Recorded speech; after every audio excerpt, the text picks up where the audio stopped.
Boss, sa panahon ngayon, boss, malakas ang ulan. Malakas ang ulan yan, boss. Ayan, oh.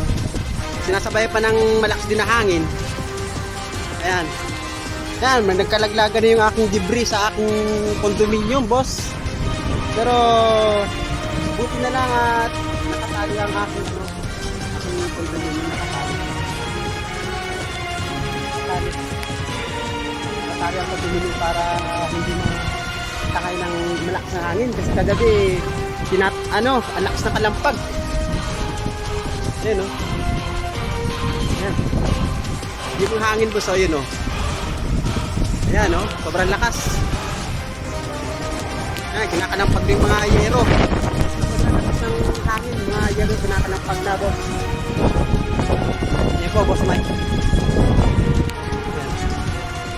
Ayan. Kagabi, buti na maabutan na naman ng base na tatay doon sa baba dahil sa lakas ng ulan. Back to you, Mike.